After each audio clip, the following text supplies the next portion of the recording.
Bonjour chers amis. Aujourd'hui, je vais vous parler de choses hyper sérieuses et hyper graves. Alors déjà, j'ai fait évoluer mon look. Je viens de me donner un coup de peigne avant de me filmer. Et j'ai relevé mon col, c'est pour faire Dark Vador. Pourquoi pas, hein. Bon, mais en fait, c'est pas pour ça que je fais ma vidéo. Je fais ma vidéo aujourd'hui pour vous dire des choses extrêmement importantes. Demain aura lieu la fête du pissenlit au Val-aux-Seines. Pas demain, lundi, je dis des conneries, après-demain. Lundi de Pâques, c'est toujours le lundi de Pâques, la fête du pissenlit. Alors j'ai commencé à travailler sur ma conférence parce que je vais y faire ma première conférence. Alors je vais les appeler pour savoir à quelle heure et je le mettrai sous la vidéo. Alors, oui je sais c'est pas très correct de se racler la gorge quand on fait une vidéo, mais je ne suis pas très correcte. Je suis pas normale déjà, pour commencer. Bon, en fait, ce qu'il faut que je fasse, je devais le faire depuis un bout de temps, mais là, je me rends compte qu'il faut que je le fasse. On compte sur moi pour sauver la planète tout entière. Oui, je sais, c'est extrêmement comique. Mais ce qui l'est beaucoup moins, par contre, c'est que c'est la vérité. Vous voyez ce que je veux dire ?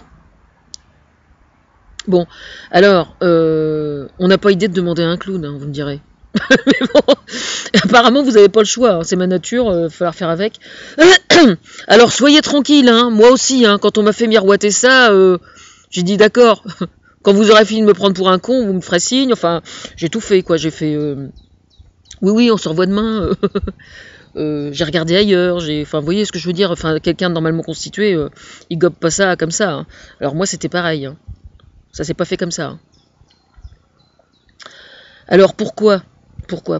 Eh bien parce que il se trouve que j'ai tenu des propos depuis des années qui ont laissé penser que bah oui, que je que je pourrais le faire, quoi, tout simplement. Alors donc je sais pas si je vais y arriver, je fais tout pour.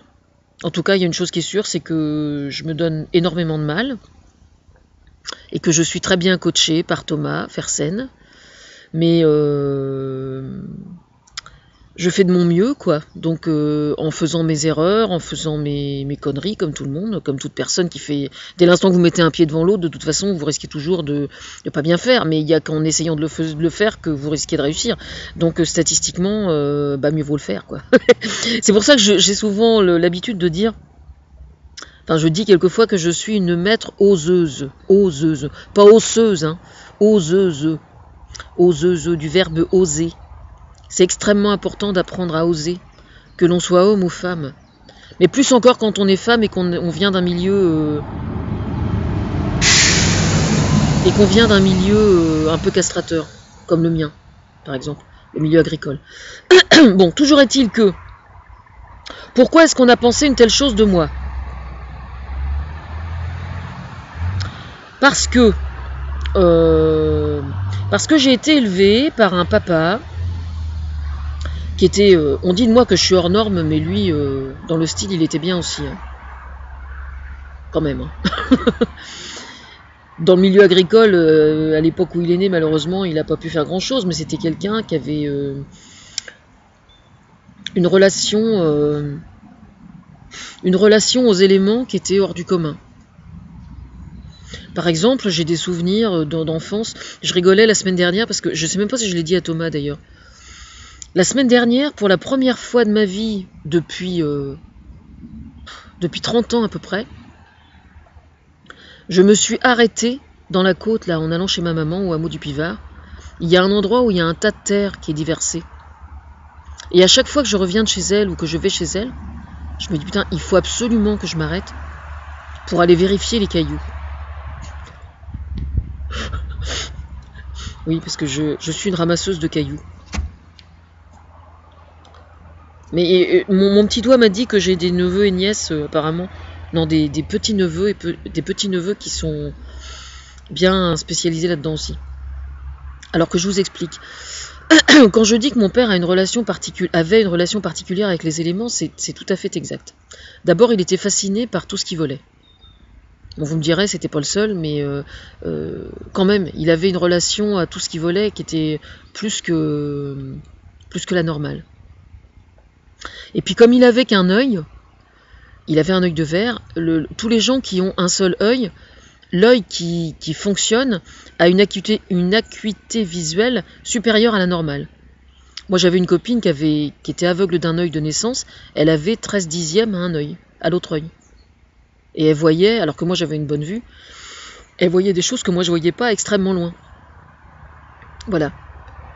Eh bien, bon, je vais rabattre mes machins de Dark Vador, là, parce que ça fait un peu bizarre. Bon bref, je ne suis plus Dark Vador. Et mon père donc je pense qu'il avait une acuité visuelle avec son œil supérieure à la normale. Et il était absolument persuadé qu'il était en relation, de façon inconsciente, avec les gens de la préhistoire, qui vivaient sur ces terres, donc il y a des millions d'années. Je ne sais pas s'il a déjà dit ça à quelqu'un d'autre, mais il me l'avait dit à moi. Un jour, il m'avait dit ça. Il m'avait dit, moi je suis en relation avec eux, et ce que je trouve absolument incroyable, quoi. C'est vrai que moi j'étais comme lui un petit peu barré, quoi. Enfin pas barré, mais je m'intéressais à des choses qui peuvent sembler étranges. Moi je passais des après-midi entiers quelquefois avec mon père, uniquement à marcher dans des tas de cailloux. Et un jour d'ailleurs j'avais trouvé un fossile, pas un vrai cil, un fossile. Oui, cette blague est nulle à chier, j'ai le droit. Hein. Bon. Bref, c'était un fossile de je sais pas comment ça s'appelle. Ça ressemblait à une moule en fait, mais beaucoup plus grand comme une huître, qui faisait bien pas loin de 10 cm de long. Et on l'avait exposé ici à Saint-Austrebert. Mais je l'ai jamais retrouvé parce que je l'avais pas récupéré, il faudrait que je retrouve. Je devrais pouvoir retrouver ce fossile-là. Et je l'avais trouvé pas loin d'ici d'ailleurs, en montant la côte. Dans un chemin qui va à une maison. Et j'étais super fière de moi. Et mon père, donc, collectionnait les pierres taillées. C'est-à-dire que quand il était sur son tracteur, il avait un regard extrêmement pointu. Et dès qu'il regardait des pierres taillées, des cailloux, il savait si c'était une pierre taillée ou pas. Donc il connaissait l'âge de pierre, les pierres polies, etc. etc. Et donc quand il est mort, on a chez mes parents, je sais pas, une dizaine de caisses pleines de cailloux, quoi. Et le grand regret de mon papa, c'était justement de n'avoir aucun de ses enfants qui était passionné par les pierres taillées. Voilà. Alors ça va sauter des générations, je pense, 1 ou 2 générations apparemment, mais j'ai des petits cousins qui ont quelques années, qui ramassent les cailloux. Je crois que les enfants, vous voyez, comme quand je dis par exemple que les enfants ont des potentiels que nous, adultes, nous n'avons pas, c'est bien la preuve, là. Si vous observez un enfant qui se promène dans la nature, il va observer, il va regarder des choses, et il va observer des choses que nous, on ne voit pas. C'est-à-dire que les enfants ont un potentiel créateur et un potentiel poétique que nous, en tant qu'adultes, nous avons quelquefois perdu. Alors, moi, je considère que je suis une privilégiée, comme la très grande majorité des artistes en général, c'est que nous avons, justement parce que, d'une certaine façon, nous avons gardé notre âme d'enfant, nous gardons ce potentiel-là.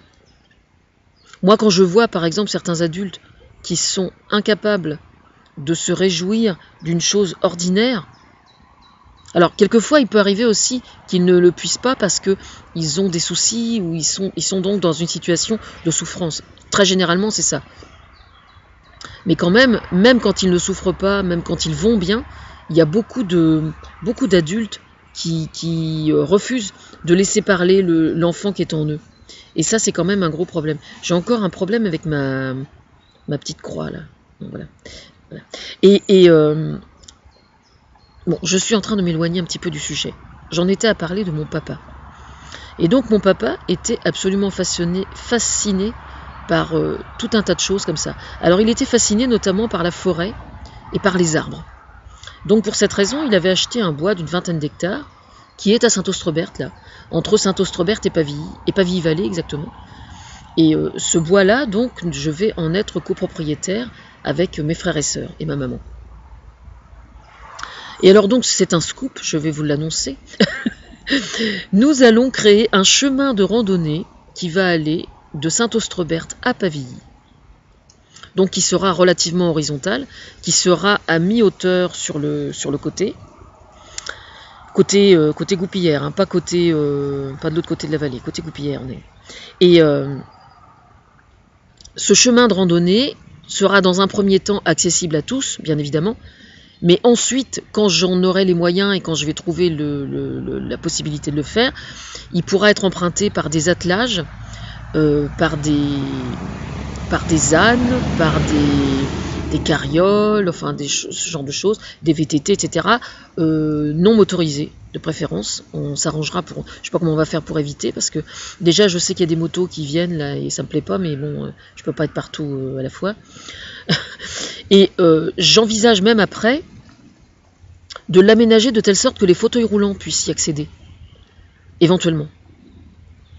Mais ça va être plus compliqué, mais on va voir ça. On fera aussi, je mettrai aussi une main courante pour les aveugles, avec parcours de senteur, des choses comme ça. Voilà. Bon, ça c'est pour la région. Ça c'est pour mon coin là, ma vallée. Tiens, ma vallée, ça me rappelle une chanson de Dick Hannigan. Non ? Quelle était belle ma vallée. Ça me dit quelque chose. Bon, enfin bref. Mais nous éloignons un peu du sujet là. Pour quelle raison est-ce qu'on compte sur moi pour sauver la Terre ?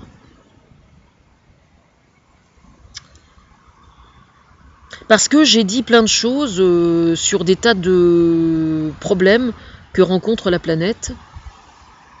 Et j'ai argumenté de façon plus pointue, je pense, que bien des gens. Probablement. Ces gens étant probablement aussi beaucoup plus, beaucoup plus affûtés que moi au niveau argumentation, mais eux étant beaucoup plus spécialisés. Chose que moi je ne suis pas. Je ne suis pas spécialiste en quoi que ce soit. Mais justement, le fait de ne pas être spécialiste présente d'énormes avantages que eux n'ont pas.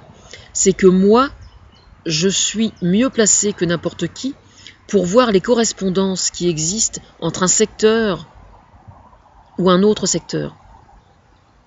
Voilà. Voilà pourquoi c'est extrêmement important. Et ça, quelqu'un de très spécialisé va être moins efficace que moi sur ce plan-là. Voilà. Et puis moi, j'ai quand même une très grande gueule. si je suis sûr... Non, ça c'est vrai. Si je suis vraiment sûr d'avoir raison... Je vous jure que le mec en face, il est mal barré, vraiment. Je vous jure, je lâche pas le morceau. Je rigole parce que quelquefois tout le temps, Thomas se fait toujours l'avocat du diable sur Internet, sous mes vidéos et tout. Alors, à chaque fois qu'il y a besoin d'endosser le rôle d'un gros con qui va jouer le débile, le facho, le salaud, tout ce que vous voulez bien, c'est Thomas Fersen qui s'y colle. Il endosse et il fait le punching ball, quoi. Et donc moi j'argumente en face, quoi. Et je riais parce que ce matin justement il y avait une vidéo sur internet au sujet du niqab, au sujet du voile et du niqab. Et j'ai moi une position extrêmement particulière au sujet du voile en général, et donc du niqab aussi. Et position justement extrêmement tolérante, justement, c'est pour ça que ça fait l'objet de beaucoup d'attention. Et donc j'ai commencé à regarder cette vidéo et Dieu sait que pour me foutre en pétard il en faut quand même beaucoup, quoi. Mais là au bout de 10 minutes je n'en pouvais plus, quoi. Et donc à chaque fois que je me retrouve dans une situation comme ça, à chaque fois Thomas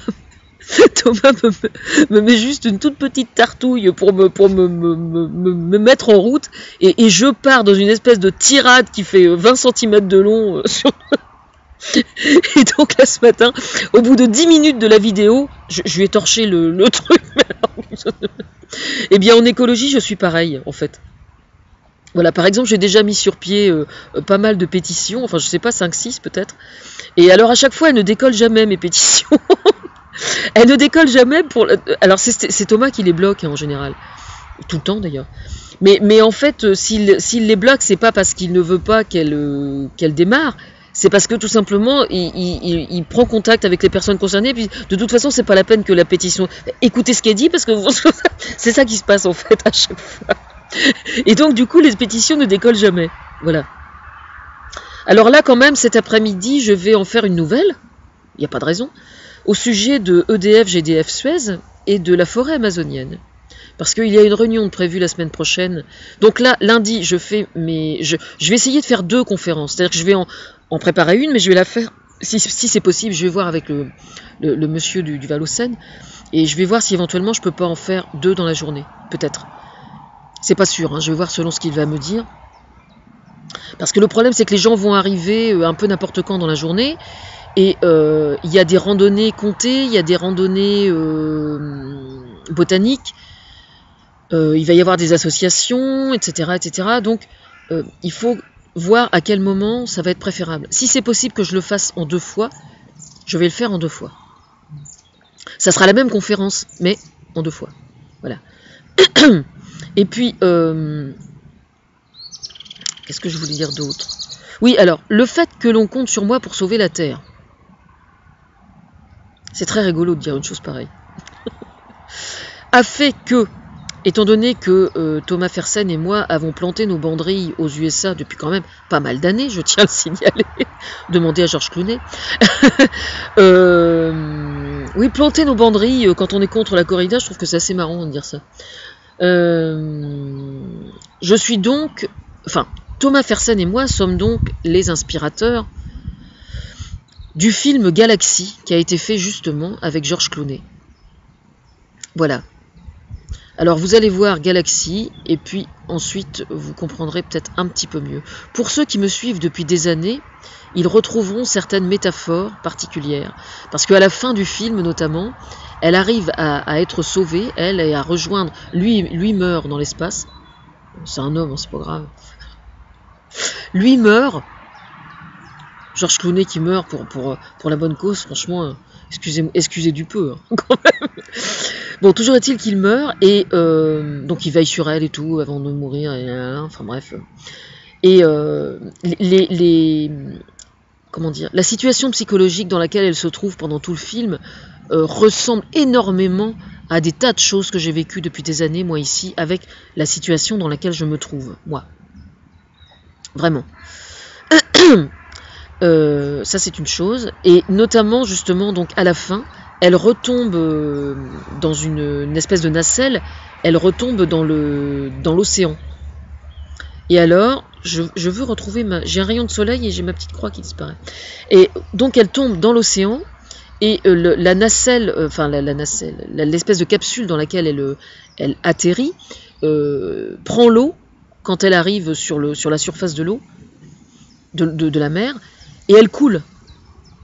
Et donc elle se retrouve donc complètement immergée dans cette capsule, et elle finit par en sortir et par retrouver la surface. Et là, elle a des espèces d'algues qui lui enserrent les jambes et les mollets et les chevilles. Et elle arrive à s'en défaire. Et cette métaphore-là, elle vient entièrement de chez moi. Les premières années où j'écrivais à Thomas pour soigner ma dépression, quand j'allais très mal, j'utilisais exactement cette métaphore-là. C'est-à-dire que j'étais dans une espèce de torrent, en fait, et c'est comme si toutes les souffrances que j'avais accumulées depuis ma petite enfance étaient matérialisées par une forme par des espèces de lianes, en fait. Un peu comme oui, c'est ça, exactement comme des lianes dans la forêt amazonienne, mais sous l'eau, quoi. Et qui m'enserraient les jambes et qui m'empêchaient de rejoindre la surface. Et donc cette métaphore-là a été utilisée dans le film Galaxy. Et ça vient de chez moi. Et donc quand j'allais mieux, je disais à Thomas, tu vois, j'ai enfin retrouvé le rivage, la plage, je suis complètement claqué, et je lui disais ça, voilà. Donc tout ça évidemment c'est dans les écrits que j'envoyais à Thomas à l'époque, hein. C'est pas sur le forum, tout ça. Le véritable travail thérapeutique que j'ai fait en écrivant à Thomas Fersen, je l'ai fait en lui écrivant à la main strictement sur du papier et surtout pas sur l'ordinateur, et surtout pas et surtout pas ouvertement sur Internet, bien évidemment, parce que ça n'est pas un travail thérapeutique que de communiquer de cette façon-là. Quand on écrit à la main, le travail thérapeutique est infiniment plus efficace quand on écrit à la main, pour la simple raison que le fait d'écrire à la main traduit des sensations, des sentiments et des ressentis qui relèvent plus de l'inconscient. Enfin, je veux dire, ça se produit beaucoup plus quand vous le faites à la main que si vous le faites sur un clavier d'ordinateur, par exemple. Donc c'est pour ça que c'est beaucoup mieux d'écrire à la main. Ça n'est pas Michel Serres qui dira le contraire, si mes souvenirs sont bons.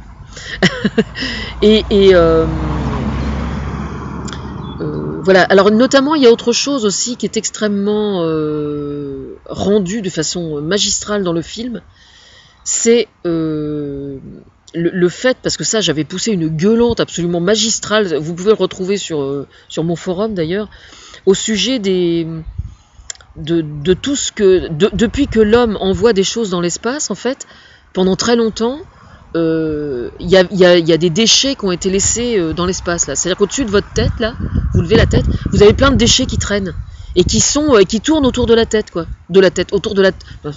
Lapsus intéressant. Autour de la Terre. Autour de la Terre, il y a plein de débris, de tout un tas de trucs, de satellites, de machin choses et tout. Donc, dans le film Galaxy, vous remarquerez qu'il y a plein de... C'est pareil, leur vaisseau se prend plein de trucs à travers la gueule. Mais ça devient un réel problème, là-haut. Hein. Alors, le problème, c'est que tout le monde me dit, ouais, on compte sur toi et tout. Le problème, c'est que là, vous êtes typiquement dans le genre de problématique où tout le monde me dit, ah bah oui, elle a raison, mais il y en a pas un qui se bouge le cul pour qu'il y ait quelque chose qui se fasse. Hein. C'est comme le 5e continent. Là. Le 5e continent au milieu des océans, ça fait quand même quelques années que j'ai dit, bon, faudrait peut-être vous bouger le cul pour faire quelque chose. Mais bon, je sais qu'il y a des scientifiques qui travaillent sur le... Il y a des scientifiques, il y a des techniciens et des scientifiques qui travaillent sur le sujet. Au sein des colibris et tout ça, il doit y avoir ce qu'il faut, à mon avis, qui doivent travailler sur le sujet.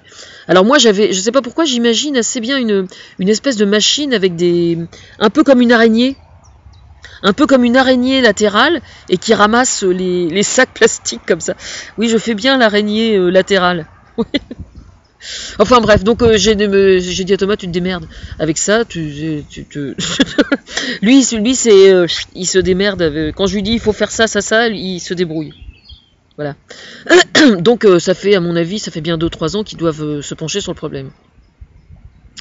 Voilà. Alors. Notamment, il y a une chose, donc là le 5e continent, oui c'est très important.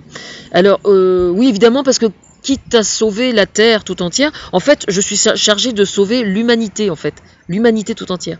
Oui je sais c'est extrêmement drôle aussi, moi aussi j'ai énormément rigolé sur le coup, j'ai énormément rigolé, j'ai fait celle qui comprenait pas, j'ai fait celle qui, j'ai fait, vous avez vu il fait beau, puis bon le problème c'est que ça, voilà quoi, il faut bien, on fait comme si et puis c'est bon quoi, on essaie de trouver des solutions et puis à force de chercher, de toute façon, il y a que les gens qui cherchent qui trouvent, hein. Quand vous regardez bien. Non mais ça peut paraître con de dire ça, mais c'est quand même vrai. Hein. À partir du moment où vous avez un problème à résoudre, à chaque problème correspond une solution. Bon, le problème c'est que pour trouver la solution, encore faut-il se donner la peine de chercher. Je sais, il y a des gens qui disent, à force d'avoir des chercheurs, ce serait bien d'avoir des trouveurs. Mais parmi les chercheurs, il y a toujours un trouveur. Le problème, c'est que statistiquement, il faut lui donner le plus de chances possible pour qu'il parvienne à ses fins. Et donc, Thomas fait ce qu'il peut, mon petit chéri, pour me mettre sous le nez ce qui est nécessaire. Alors, notamment sur le plan planétaire, il y a une chose quand même extrêmement importante, qui va se trouver sa résolution les semaines et les mois qui viennent. Il faut que ce soit fait pour le mois de septembre. Parce que le problème qui se passe aujourd'hui, qui se produit, qui est extrêmement important, c'est que il y a des zones sur la planète qui sont en train d'être violées de façon extrêmement grave. Et ces violations de la Terre ont lieu par certaines multinationales, que je ne citerai pas sur ma vidéo. certaines multinationales qui notamment sont en train de sévir en forêt amazonienne, mais ça n'est pas le seul endroit, vous pensez bien. Mais Belo Monte et la forêt amazonienne est un endroit emblématique parce que justement, il est très symbolique de ce qui se passe aujourd'hui. Voilà. Et pour faire face à ça, il y a des gens qui s'imaginent que c'est une histoire de gouvernants, de chefs d'État, etc. Le problème, c'est que ça n'est pas vrai. Ça n'est pas vrai à 100%. C'est-à-dire que les multinationales qui agissent là-bas, mais en d'autres parties de la planète, les États d'où ils sont originaires, donc notamment la France avec certaines entreprises, l'État n'est actionnaire que pour 30 ou 40% maximum. Voilà. C'est-à-dire que ces multinationales, en fait, ont une espèce de mainmise sur la planète et le droit international préempte sur la volonté politique des chefs d'État, individuellement. Ce qui fait qu'en fait, il n'existe aucune supériorité juridique qui détermine ou qui contrôle ou qui juge leur politique, les politiques de ces multinationales. Voilà.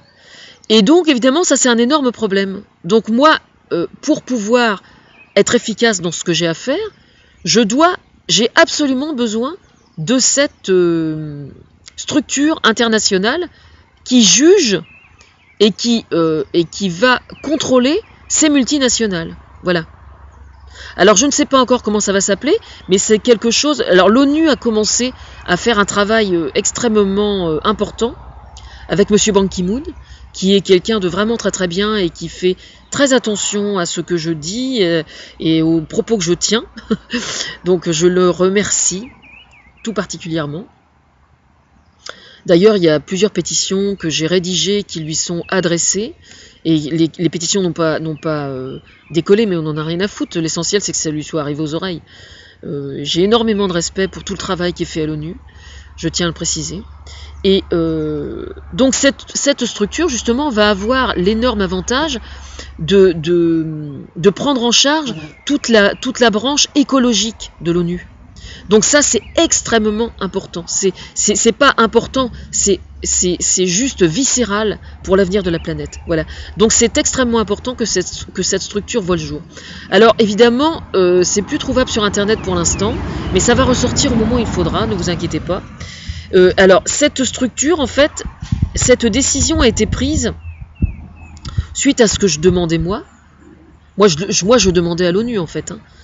Et donc, ce sont en fait tout un collectif d'ONG qui sont soucieuses du devenir de la planète et du devenir de l'humanité, qui se sont mises ensemble pour demander la création de cette structure. Voilà. Donc, c'est juste absolument fondamental. Alors, ce que je vais peut-être faire, donc quand j'ai appris ça, pour moi, c'était bouleversant parce que c'était la preuve que mon discours était crédible, que mon attitude était crédible et que donc j'étais prise au sérieux. Voilà. Donc pour moi, c'est absolument fondamental. Donc ce que j'ai fait, j'ai dû faire un article au moment où c'est sorti. J'en ai parlé sur le site Planète Amazon. Et ce que je vais faire, c'est que je vais me retrouver sur mon blog où est-ce que j'en ai parlé et je vais poser le lien sous la vidéo. Voilà. Alors, pour ceux qui doutent de la nécessité de cette structure, je tiens à préciser à quoi elle va servir. Elle va servir notamment à demander des comptes à des entreprises qui ont fait des énormes conneries, comme par exemple dernièrement au Pakistan au sujet de l'atelier qui s'est effondré et où il y a eu je ne sais combien de milliers de morts, par exemple. Ça s'appelle un écocide. Voilà. Un écocide. Alors maintenant, est-ce que ce type de problème peut être considéré comme un écocide ou pas? Je ne sais pas encore. C'est peut-être un autre problème. Mais c'est pas grave. Si on n'a pas réparation de cette façon-là, on aura réparation d'une autre façon. C'est pas un problème. Mais par exemple, moi j'avais été très marquée, c'est une des raisons de toute façon pour laquelle qui a fait dire que j'étais la bonne personne pour ce genre de choses, c'est que quand j'étais adolescente, pour ceux qui se souviennent, il y avait donc c'était dans les années 75 à peu près, il y avait eu une catastrophe en Inde à la ville de Bhopal. Alors Bhopal, les écologistes voient très bien ce que je veux dire. Bhopal, c'était une usine de produits chimiques qui était installée en Inde.